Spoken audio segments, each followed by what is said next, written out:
18 tahun masa jabatan kepala desa, ini yang berkembang adalah bagaimana 18 tahun bukan dibagi 3, tapi dibagi 2. Itu artinya aspirasi yang berkembang, Pak Dirjen, jabatan kepala desa itu kalau bisa 9 tahun, bukan 6 tahun. Dan itu sudah menjadi Republik Indonesia. Kepada Bapak Abdul Halim Iskandar, kami persilahkan.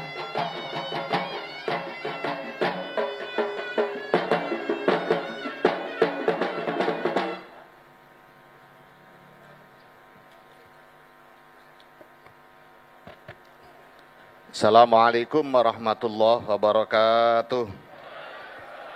Selamat pagi dan salam sejahtera untuk kita semua yang kita hormati dan kita banggakan bersama Pak Ketua KPK, Pak Firly Bahuri.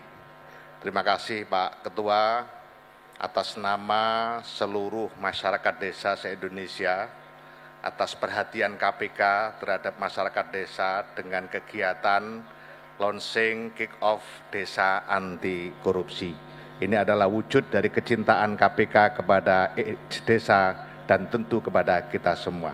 Sekali lagi terima kasih Pak Ketua. Gubernur Sulawesi Selatan yang saya banggakan, luar biasa, masih muda, milenial. Juga para gubernur yang hadir, ada Gubernur Jawa Timur, Bu Khafifah, ada Gubernur Jawa Tengah, Pak Ganjar, ada Gubernur Nusa Tenggara Barat, ini gubernur paling ganteng Indonesia menurut saya. Kenapa kok paling ganteng se-Indonesia? Karena paling laku dibanding Pak Ganjar.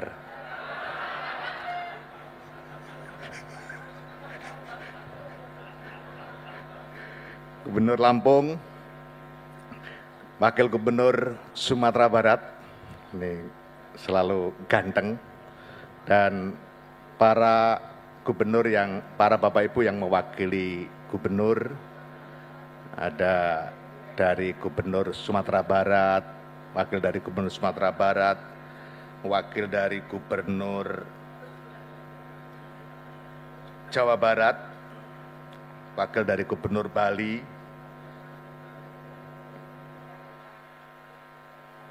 wakil dari Gubernur NTT, wakil dari Gubernur Kalimantan Barat, Pak Yusharto, Dirjen Bina Pemerintahan Desa, mewakili Pak Mendagri, Pak Awan Nurmawan Nuh, Inspektur Jenderal Kementerian Keuangan, mewakili Bu Menteri Keuangan. Mohon maaf kemarin satu pesawat tapi belum kenal, jadi beliau enggak menyapa saya.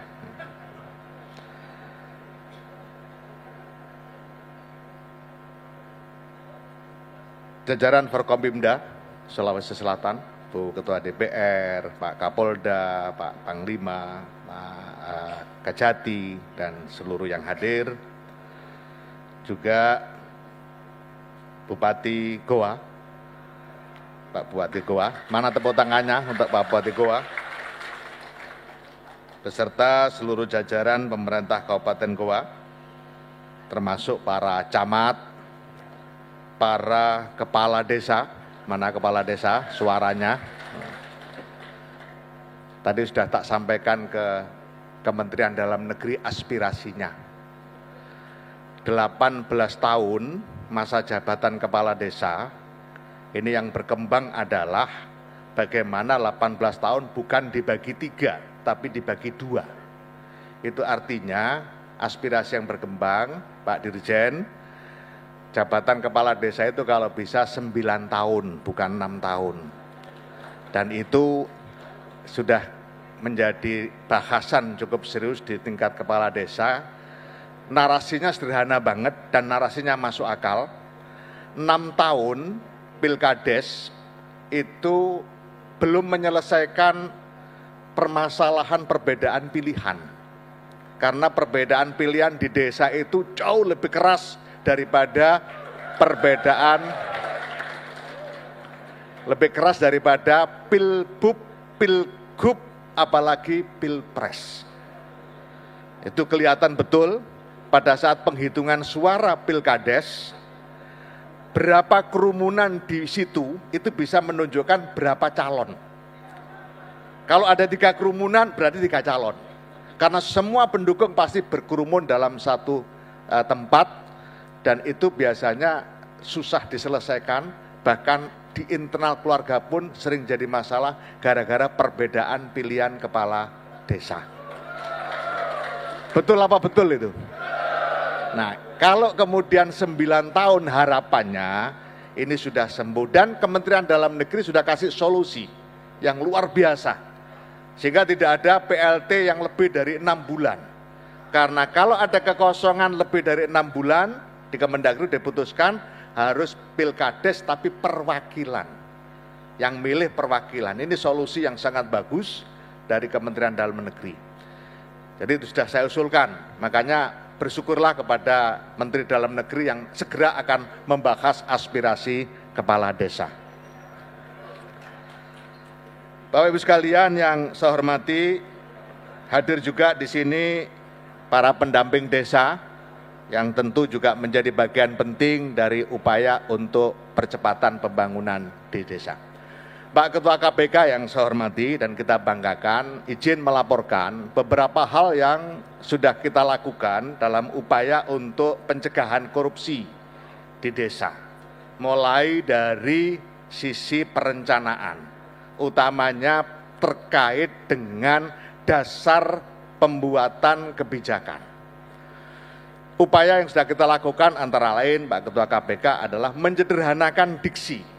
Karena kalau sudah urusan konsep saja banyak yang tidak paham, nanti implementasinya pasti lebih sulit. Jadi diksi-diksi yang kita pakai di dalam urusan pengelolaan desa kita upayakan sesederhana mungkin. Satu contoh, selalu saya ditanya, dana desa itu boleh dipakai apa saja sih Pak Menteri? Nah, saya harus mencari diksi yang paling sederhana untuk menjawab. Selalu saya jawab, Pak Ketua KPK, dana desa boleh dipakai untuk apa saja, kecuali yang dilarang. Ini menyederhanakan, karena lebih banyak yang boleh daripada yang tidak boleh. Nah, penjelasan lebih lanjut, selalu saya berikan. Dana desa boleh dipakai apa saja, asal untuk 2 hal. Pertama, 2 hal ini bukan pertama yang paling utama atau kurang utama, tapi dua-duanya sama. Yaitu untuk pertumbuhan ekonomi dan peningkatan sumber daya manusia. Dana desa mau dipakai apa saja boleh asal memiliki kontribusi langsung terhadap pertumbuhan ekonomi dan peningkatan sumber daya manusia. Ini memudahkan warga masyarakat juga melihat apakah rencana kerja pembangunan desa yang dibahas di dalam musyawarah desa sudah betul-betul mengarah kepada upaya pertumbuhan ekonomi dan peningkatan SDM apa belum.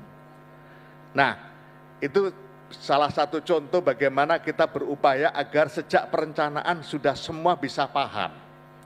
Termasuk forum musyawarah desa, Pak Ketua KPK, kita bikin lebih terbuka lagi.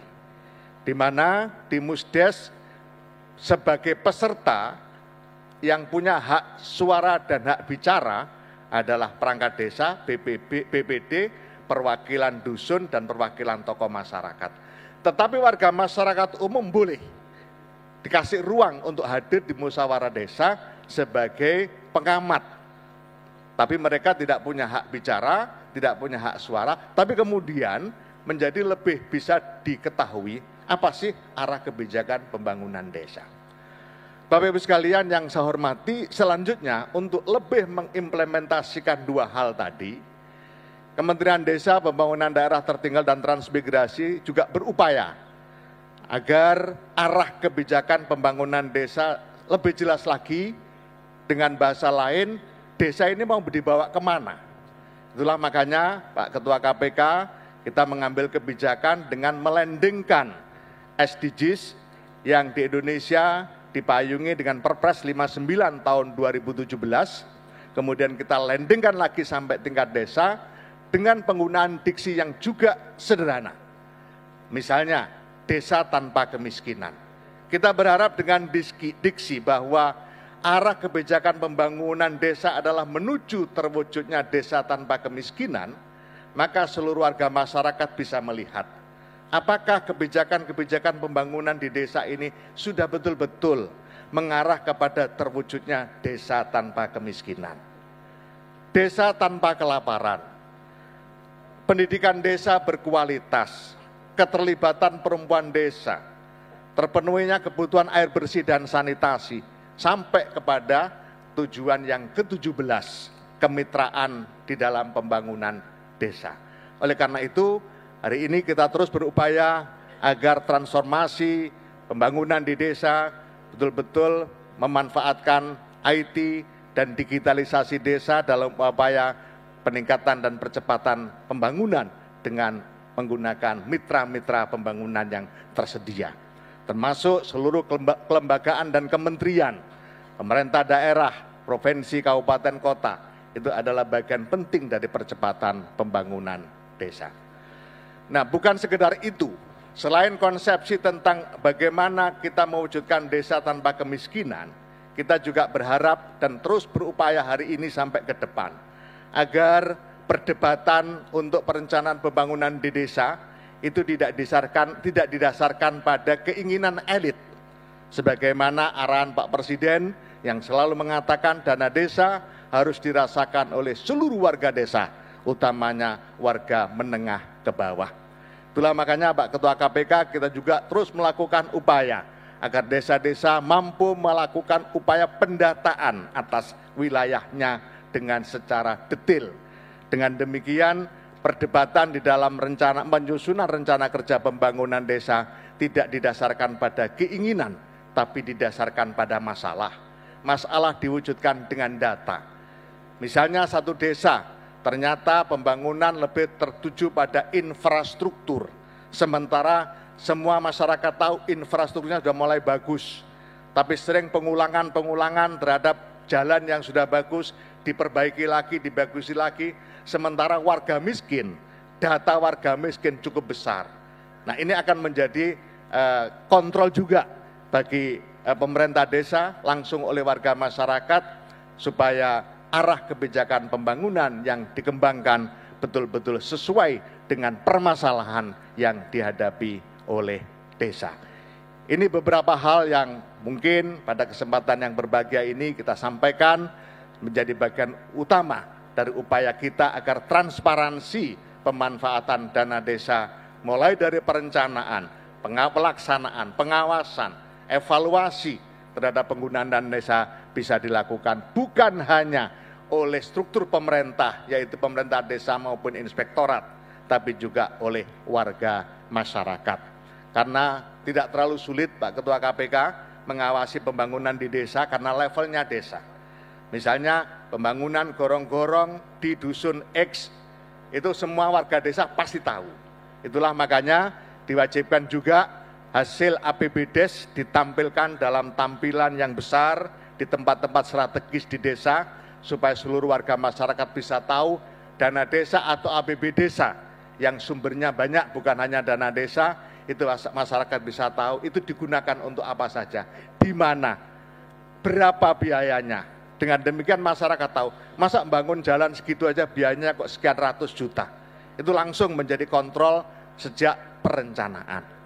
Pak Ketua KPK, Bapak Ibu sekalian yang saya hormati, ini beberapa hal yang kami bisa laporkan pada kesempatan yang berbahagia ini.